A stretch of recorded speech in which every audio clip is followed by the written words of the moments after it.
This video is sponsored by Ram Ram Group of Companies, co-sponsored by Nature House and Bhaiya Ji Silver Coated Ilaichi। इस बार बड़ी तगड़ी मुसीबत में फंस गए केशव प्रसाद मौर्य। केशव प्रसाद मौर्य पर पहले से ही फर्जी डिग्री वाला मामला चल ही रहा है, लेकिन अब इन सब के बीच एक तगड़ा आरोप उन पर लगा है। एक ऐसा आरोप जिसने उत्तर प्रदेश की सियासत को हिलाकर रख दिया है।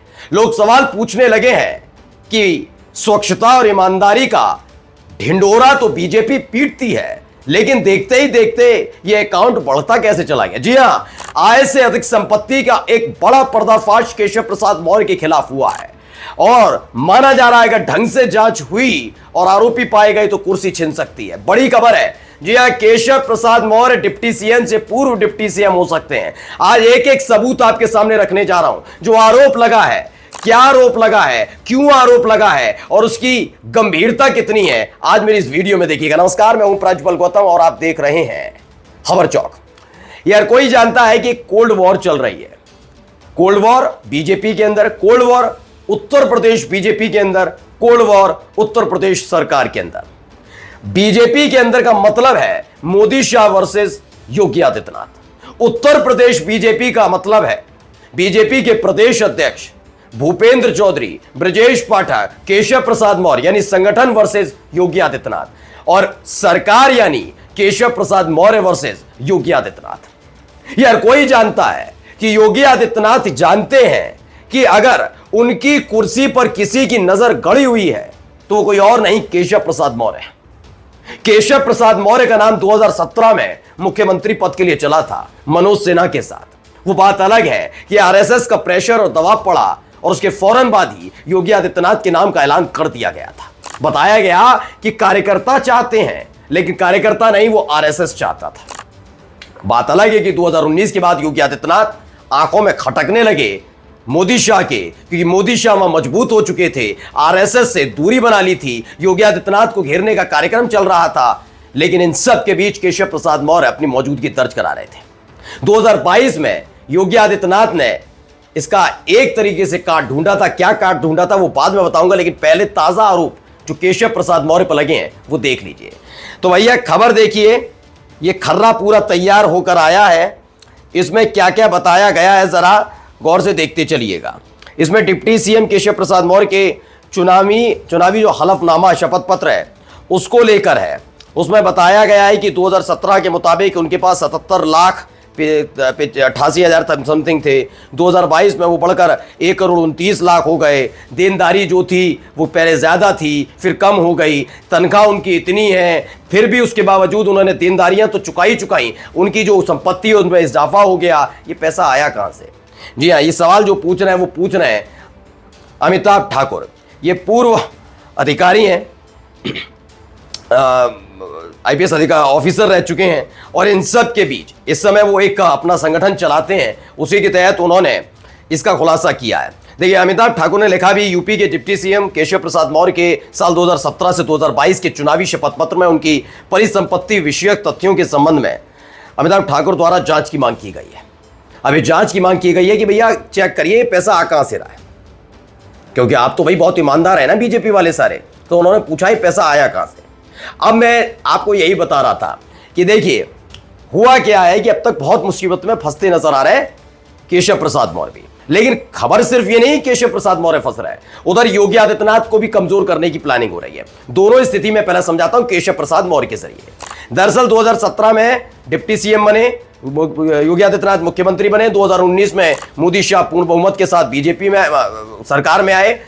अमित शाह गृह मंत्री बने। आरएसएस की चली नहीं, योगी आदित्यनाथ पर नजर टिकाई मोदी शाह ने, क्योंकि वो जानते थे कि आरएसएस के करीबी हैं, वो बात मानेंगे नहीं। उनकी जड़ें काटने का काम किया गया, लेकिन जड़ें सबसे पहले कट गई मोदी शाह के करीबी केशव प्रसाद मौर्य की। साल 2022 में केशव प्रसाद मौर्य के लिए एक बुरी खबर आई। चुनाव हो रहे थे, परिणाम सामने आता है। सेरातू सीट से उत्तर प्रदेश के उस वक्त के मौजूदा और इस वक्त के भी मौजूदा डिप्टी सीएम चुनाव हार जाते हैं केशव प्रसाद मौर्य। इसके बाद यह लड़ाई 2024 की तरफ बढ़ती है। 2024 में लोकसभा चुनाव में भारतीय जनता पार्टी को खास तौर पर उत्तर प्रदेश में नुकसान पहुंचता है। यह सबको पता है। जैसे ही नुकसान पहुंचता है, सारी जिम्मेदारी योगी आदित्यनाथ पर डाली जाती है, लेकिन योगी आदित्यनाथ हाथ खड़े कर देते हैं। इसमें मेरा कोई लेना देना नहीं, क्योंकि मेरे से पूछकर कोई प्रत्याशी किसी प्रत्याशी को टिकट नहीं दी गई, इसलिए मेरा कोई योगदान नहीं, हारे जीते वो आपकी अपनी है। उन्होंने साफ साफ पल्ला झाड़ दिया था। ऐसे में योगी आदित्यनाथ वर्सेस मोदी शाह हो गया था, लेकिन आरएसएस की वजह से योगी आदित्यनाथ लगातार मोदी शाह को चुनौती देते रहे। हुआ यह भी था कि लगातार सबकी नजर वाराणसी सीट पर टिकी हुई थी। नरेंद्र मोदी साहब चुनाव हारते हारते बच गए थे, उनसे बड़ी और विशाल जीत अखिलेश यादव ने, राहुल गांधी ने, डिंपल यादव ने तय कर ली थी। यह बात भी बीजेपी को चुभ रही थी।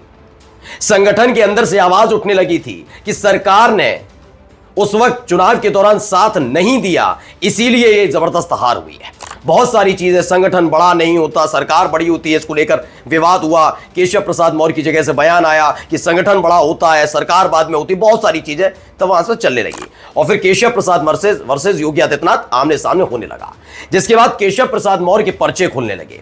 फर्जी डिग्री का मसला, कभी उनके भाई का मसला, फिर जमीन को एक लेकर मसला, बहुत सारे मसले केशव प्रसाद मौर्य के खुलते गए।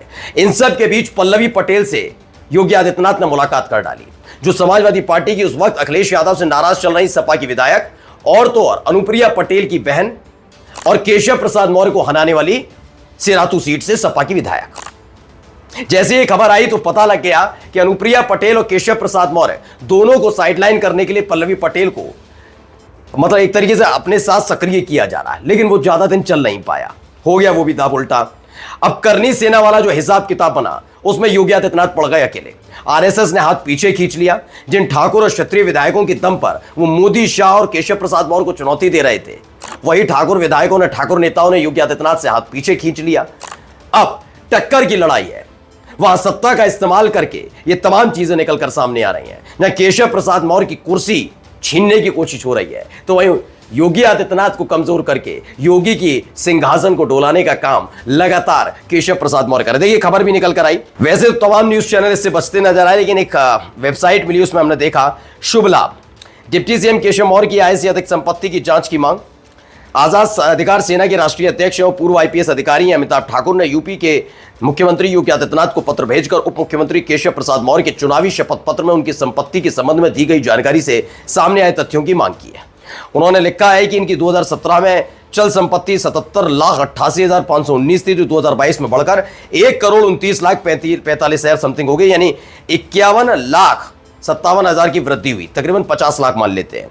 इस तरीके से 2017 में उन पर 2,42,00,000 रुपए तकरीबन की देनदारी थी, जो 2022 में घटकर 95 लाख समथिंग रह गई, यानी 1,46,00,000 रुपए चुका चुके हैं 5 साल में केशव प्रसाद मौर्य। अब इनका कहना है कि अगर उनकी परिसंपत्तियां देखी जाए तो 1,97,91,000 रुपए की बढ़ोतरी दिखती है, जबकि चुनावी शपथ पत्र के मुताबिक इस अवधि में केशव प्रसाद मौर्य की कुल आय 62,32,764 रुपए दर्शाई गई है, यानी कमाते 62 लाख है, लेकिन 1,97,00,000 की उन पर संपत्ति की बढ़ोतरी दिखती है। ऐसे कैसे हो सकता है, यह सवाल पूछा गया है। अब देखते हैं इसकी जांच कहां तक पहुंचती है, या ये जांच सिर्फ वहीं तक सीमित रहेगी जिससे केशव प्रसाद मौर्य के तेवर को ठंडा किया जा सके। नमस्कार। New public inter college Lucknow, admission open. For more information call 0522 282232 और 7755 089585।